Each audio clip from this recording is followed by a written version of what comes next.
Hi అండి. అందరికీ నమస్కారం. పల్లవి కథల ప్రపంచం ఛానల్కి స్వాగతం. ఈరోజు స్టోరీ ముడిపడిన బంధం ఎపిసోడ్ 100. ఈ స్టోరీ కనుక మీకు నచ్చినట్లయితే ప్లీజ్ లైక్ చేయండి, షేర్ చేయండి, తప్పకుండా సబ్స్క్రైబ్ చేసుకోండి. మీ విలువైన అభిప్రాయాలను కామెంట్ రూపంలో తెలియచేయండి. ఎవరైనా మన ఛానల్ని ఫస్ట్ టైం చూస్తుంటే కనుక ప్లీజ్ అండి దయచేసి సబ్స్క్రైబ్ చేసుకొని చూడండి. ఇక ఆలస్యం చేయకుండా స్టోరీలోనికి వెళ్ళిపోదాం. మురళి కొంచెం ఇబ్బందిగా, బామ్మగారు శాలినిలో మార్పు తీసుకురావడానికి నేను ప్రతిరోజు తనని కలుస్తూ ఉండాలి, అందుకు మీ పర్మిషన్ కావాలి అని అడుగుతాడు. పద్మావతి గారు, నాకు ఎలాంటి ప్రాబ్లం లేదు మురళి, కాకపోతే భవానీ ఈ పెళ్ళి ఎలా అయినా ఆపాలి అని చూస్తుంది, కొంచెం జాగ్రత్తగా ఉండు అని అంటారు. డిన్నర్ టైం అవడంతో అందరూ డైనింగ్ టేబుల్ దగ్గర కూర్చుంటారు. గీతా మధు ఒకరి ముఖం ఒకరు చూసుకుంటూ అలానే హాల్లో కూర్చుని ఉంటారు. విరాట్ గీత వైపు చూస్తూ, ఏంటి మీ ఇద్దరికి స్పెషల్గా బొట్టు పెట్టి చెప్పాలా, ఇంకా అక్కడే కూర్చున్నారు, త్వరగా రండి అని గంభీరంగా అంటాడు. గీత మధు 2 చేతులు పైకెత్తి విరాట్కి చూపిస్తూ, మేము అక్కడికి వచ్చినా ఫుడ్ తినడానికి అవ్వదు, అందుకే రాలేదు, కొంచెం సేపు ఆగితే ఇది ఆరిపోతుంది, అప్పుడు తింటాము అని అంటారు. విరాట్ చిరాకుగా చూస్తూ, మీ ఇద్దరికి ఏం పని లేదా, చేతుల నిండా అలా పూసుకొని కూర్చున్నారు అని చిరుకోపంగా అంటాడు. పద్మావతి గారు విరాట్ వైపు చూస్తూ, అది గోరింతాకు కృష్ణ, ప్రతి భర్తకి భార్య మీద ఉన్న ప్రేమని అద్దంలా చూపెడుతుంది, నువ్వు మరీ అంత తక్కువ చేసి మాట్లాడకు, ఆ గోరింటాకు ఎర్రగా పండితే తన భర్త ఆమెను ప్రేమిస్తున్నట్లు, ఒకవేళ పండకపోతే ప్రేమించాను అని నటిస్తున్నట్టు అని నవ్వుతూ అంటారు. విరాట్ కోపంగా, వాట్, హ్యూమన్ ఫీలింగ్స్ని ఆ గోరింటాకు డిసైడ్ చేయడం ఏంటి, నాన్ సెన్స్ అని అంటాడు. పద్మావతి గారు విరాట్ని ఇంకా ఉడికించాలని, ఏంటి కృష్ణ భయంగా ఉందా అని అడుగుతారు. విరాట్, నాకెందుకు భయం నాని అని గంభీరంగా అంటాడు. పద్మావతి గారు, అదే మీ ఆవిడ చేతి గోరింటాకు పండుతుందా లేదా అని చెప్పేసరికి విరాట్ ఆవిడ వైపు సూటిగా చూస్తూ, అది పండినా లేకపోయినా నా ఫీలింగ్స్లో ఎలాంటి మార్పు ఉండదు, నాతో ఆర్గ్యూ చేయడం మానేసి ముందు ఫుడ్ తినండి నాని, చాలా లేట్ అయింది అని అంటాడు. వసుంధర గారు ఫుడ్ ప్లేట్ తీసుకొని గీత వాళ్ళ దగ్గరకు వెళ్ళి వాళ్ళకి చాలా ప్రేమగా తినిపిస్తారు.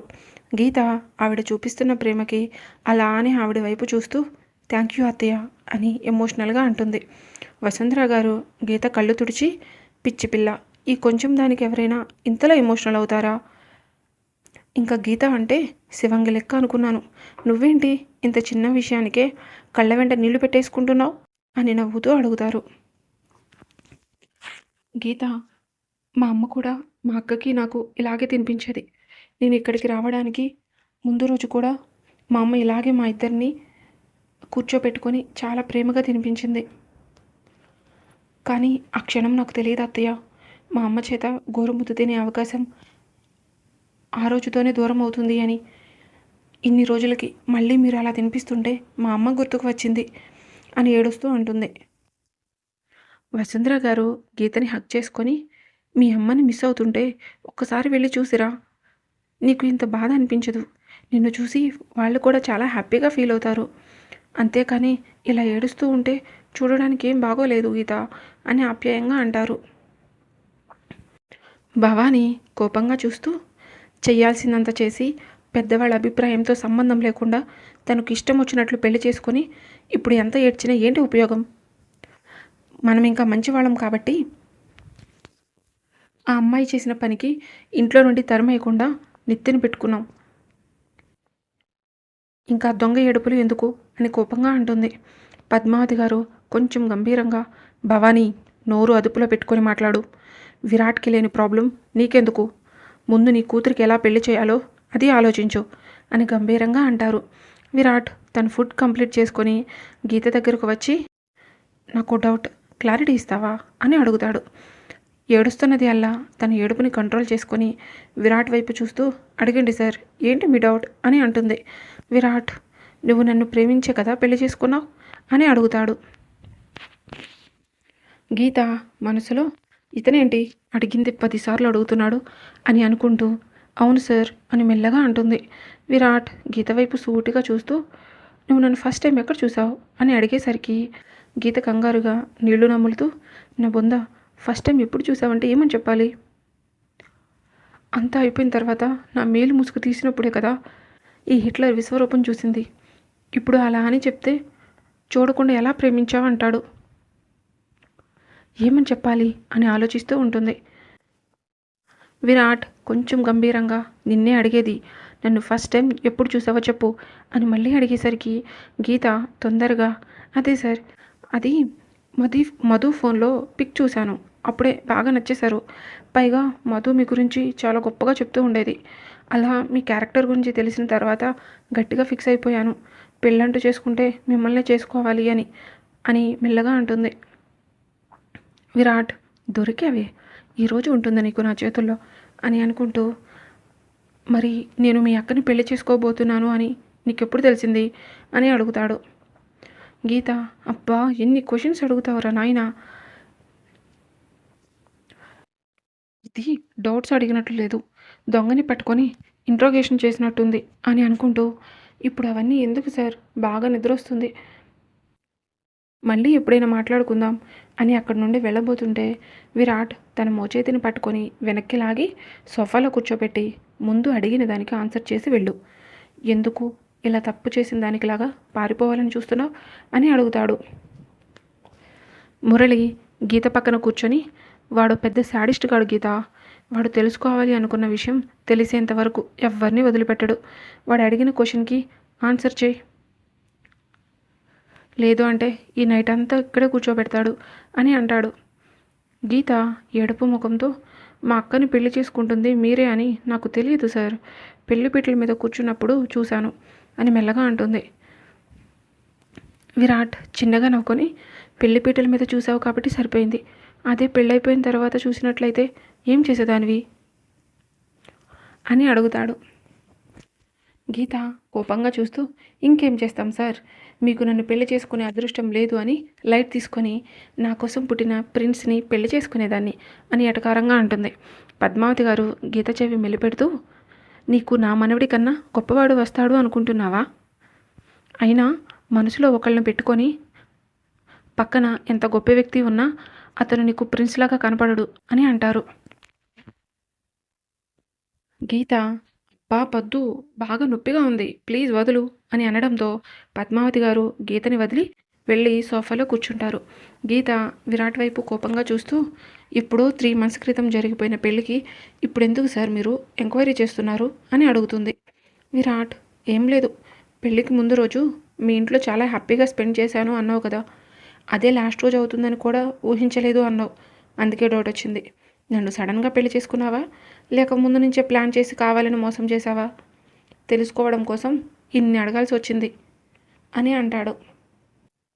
గీత మనసులో ఏదో మా అక్క కోసం అది ఎక్కడ చచ్చిపోతుందో ఏమో అని భయం వేసి తప్పక నేను పెళ్లి చేసుకున్నాను, దానికి నువ్వు మళ్ళీ ఇంట్రాగ్రేషన్ చేయడం ఒకటి అని అనుకుంటూ, మీ డౌట్స్ తీరితే నేను వెళ్ళి పడుకుంటాను సార్, బాగా నిద్ర వస్తుంది అని కోపంగా అంటుంది.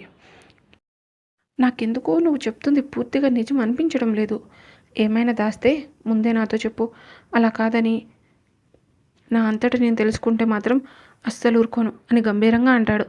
గీత భయంగా చూస్తూ, నేనేమి దాస్తాను సార్, ఏమీ దాయడం లేదు, నేను దాసినా మీకు తెలిసిపోతుంది కదా, అలాంటప్పుడు ఇంకా మీకు ఎందుకు అబద్ధం చెప్తాను, నాకు బాగా నిద్ర వస్తుంది, వెళ్తున్నా అని చెప్పి అక్కడ నుండి తన రూమ్కి వెళ్ళబోతుంది. పద్మావతి గారు గీతను ఆపి, గీత, మీ ఇద్దరితో ఒక విషయం మాట్లాడాలి, వచ్చి కూర్చో అని గంభీరంగా అంటారు. గీత కామ్గా వెళ్ళి సోఫాలో కూర్చొని పద్మావతి గారి వైపు చూస్తూ ఉంటుంది. పద్మావతి గారు కొంచెం గంభీరంగా, మీ ఇద్దరి పెళ్ళి ఎలాంటి పరిస్థితుల్లో జరిగిందో ఆ తర్వాత ఇంట్లో ఉన్న ప్రతి సిచ్యువేషన్ ఇక్కడున్న అందరికీ తెలుసు, మన ఇంట్లో ఎవరికి పెళ్లి జరిగినా ఆ కొత్త దంపతుల చేత అమ్మవారికి కొన్ని ప్రత్యేక పూజలు చేయించాలి, పరిస్థితులు సహకరించకపోవడంతో ఇప్పటి వరకు మీ ఇద్దరి చేత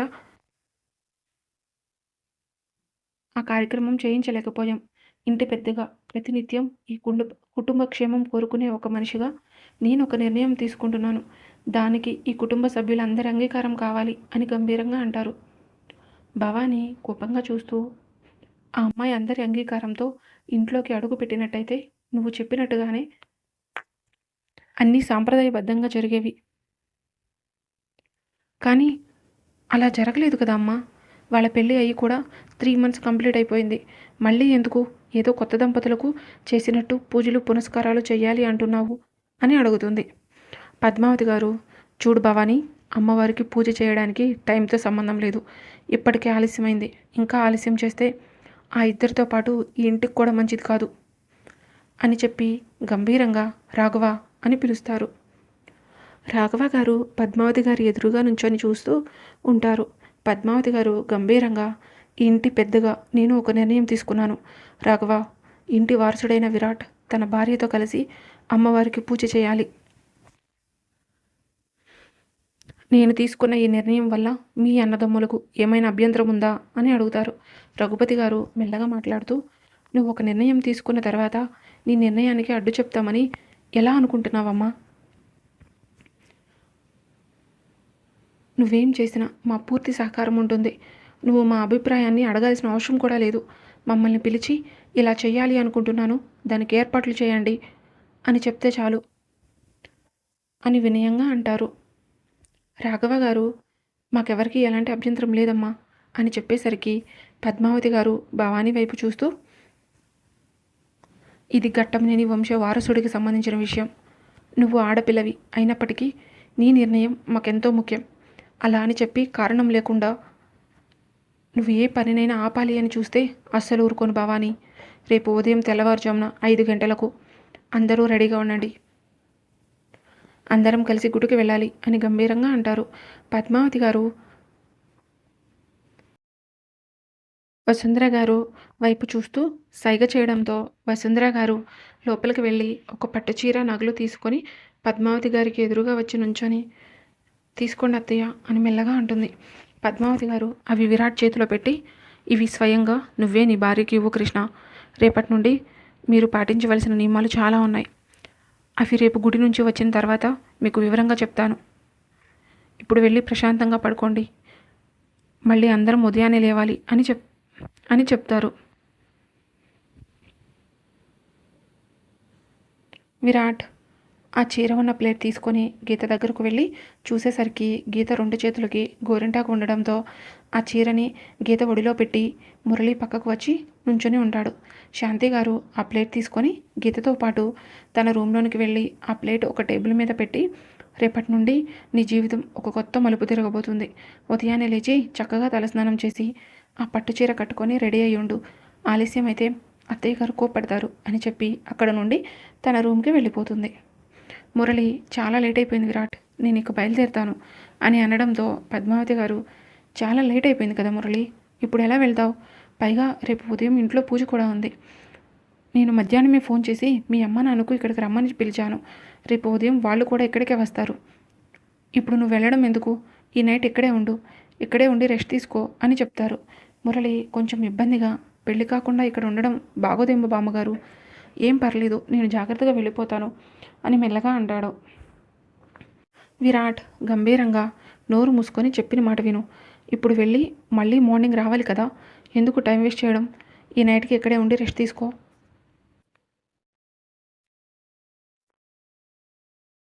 ఎర్లీ మార్నింగ్ అందరం కలిసి టెంపుల్కి వెళ్ళవచ్చు అని శాలిని వైపు చూస్తూ, శాలిని, మురళికి రూమ్ చూపించు అని చెప్పి అక్కడ నుండి పైకి వెళ్తాడు.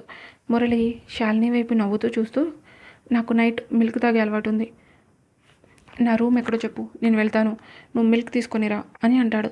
శాలిని కోపంగా చూస్తూ తన చేతిని పైకి రైట్ సైడ్ చూపిస్తూ, రైట్ సైడ్ సెకండ్ రూమ్ అని చెప్తుంది. మురళి స్టెప్స్ ఎక్కి రూమ్ వైపు వెళ్తూ, ఎక్కువ లేట్ చేయకుండా నాకు మిల్క్ తీసుకొచ్చి ఇవ్వు, లేదు అంటే డైరెక్ట్గా నీ రూమ్లోకి వచ్చి ఉండాల్సి ఉంటుంది అని చెప్పి అక్కడ నుండి తన రూమ్కి వెళ్తాడు. భవానీ కోపంగా చూస్తూ, ఊరుకుంటున్న కొద్దీ బాగా ఎక్కువ చేస్తున్నాడు, ఈ పెళ్ళి అయ్యేలోపు వీడిని ఏదో ఒకటి చెయ్యాలి బేబీ అని కోపంగా అంటుంది. శాలిని ఏడుపు ముఖంతో మురళి మధ్యాహ్నం నుండి తను చేసిన ప్రతి పనిని వివరంగా చెప్తుంది. భవానీ కోపంతో రగిలిపోతూ, వాడు చేయమంటే నువ్వు చేస్తావా?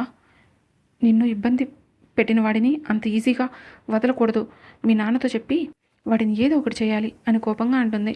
శాలిని ఏడుపు ముఖంతో, ఇప్పుడు నన్ను మిల్క్ తీసుకురమ్మంటున్నాడు, నేనేం చేయాలి మమ్మీ అని ఏడుస్తూ అడుగుతుంది.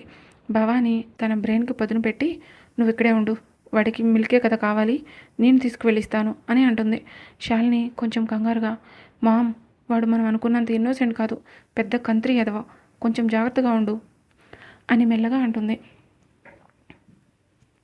భవానీ వాడి బొంద వాడం చేస్తాడు బేబీ. ఇప్పుడు నేను ఇచ్చే జలక్తో వాడు మళ్ళీ ఇంటికి రావాలంటేనే భయపడేలా చేస్తాను, నువ్వు చూస్తూ ఉండు అని అంటుంది. ఈ రోజుకి స్టోరీ ఇక్కడితో ముగిసింది. మరలా నెక్స్ట్ ఎపిసోడ్తో కలుసుకుందాం. మీకు కనుక ఈ స్టోరీ నచ్చినట్లయితే ప్లీజ్ లైక్ చేయండి, షేర్ చేయండి, తప్పకుండా సబ్స్క్రైబ్ చేసుకోండి. Thank you for watching.